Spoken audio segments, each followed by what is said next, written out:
Warahmatullahi wabarakatuh. Bertemu lagi dengan Ibu pada pagi hari ini di mapel IPA. Nah, kemarin kita sudah mempelajari mengenai pencernaan manusia yang dibagi menjadi dua, yaitu kimiawi dan mekanik. Selanjutnya pada pagi hari ini kita akan masuk pada subbab baru, masih pada materi sistem pencernaan manusia.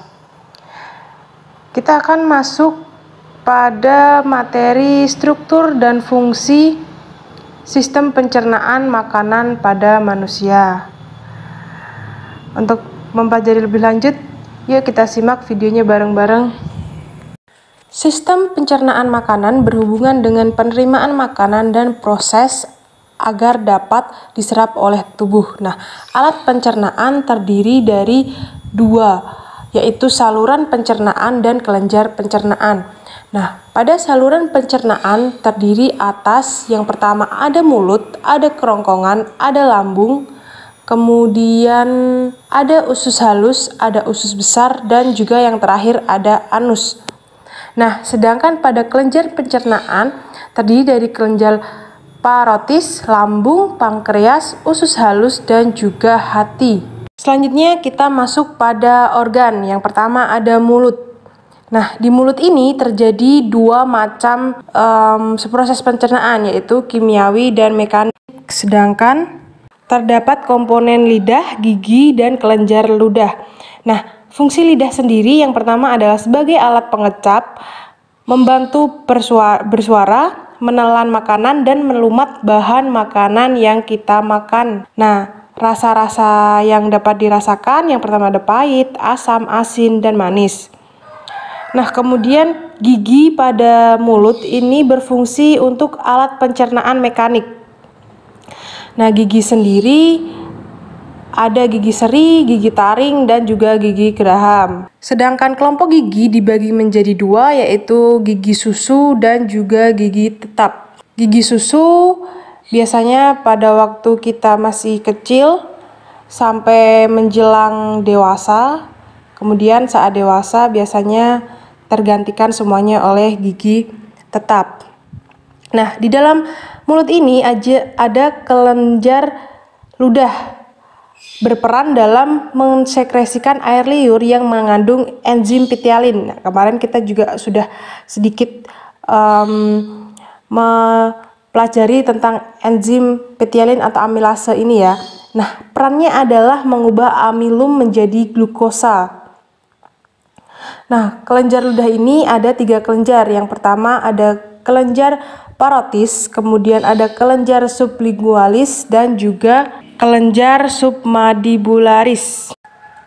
Kelenjar-kelenjar ini berfungsi untuk mensekresikan enzim dan zat-zat lain yang dibutuhkan saat pencernaan. Selanjutnya ada kerongkongan atau esofagus.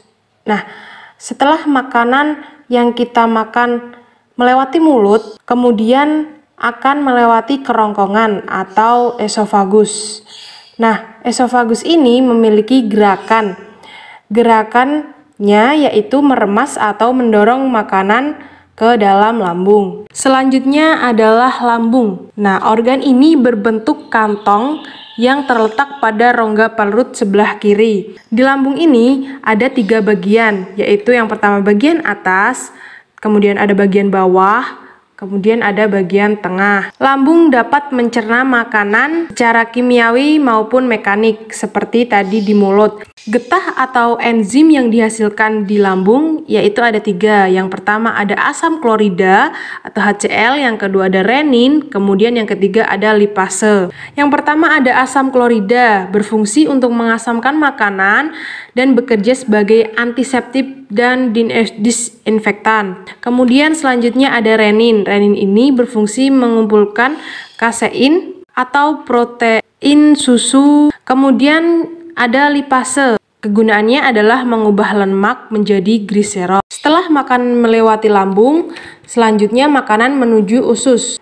Usus ini berbentuk saluran berkelok-kelok yang panjangnya sekitar 6-8 meter dan lebarnya 2,5 cm dengan banyak lipatan yang disebut villi atau jonjot-jonjot usus.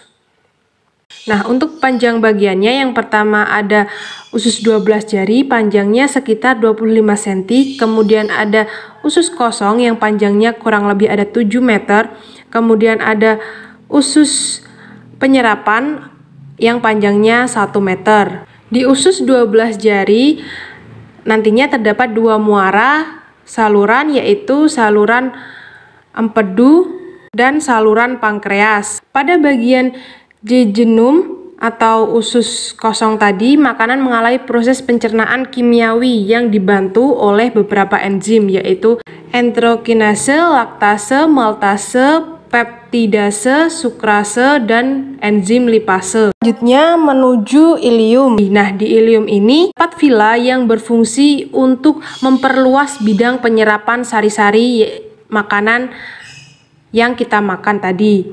Setelah melewati usus halus, makanan akan menuju usus besar.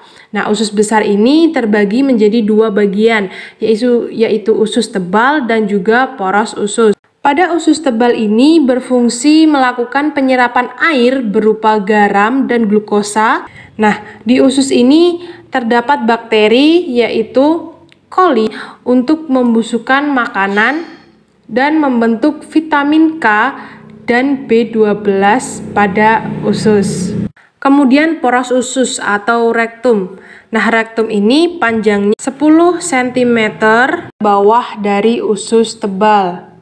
Selanjutnya, setelah usus besar, makanan atau sisa-sisa makanan tersebut masuk ke anus, yaitu saluran pendek pada ujung rektum maksud saya, dan menjadi jalur keluarnya feses atau kotoran. Yang dapat Ibu sampaikan pada pagi hari ini, semoga bermanfaat. Wassalamualaikum warahmatullahi wabarakatuh.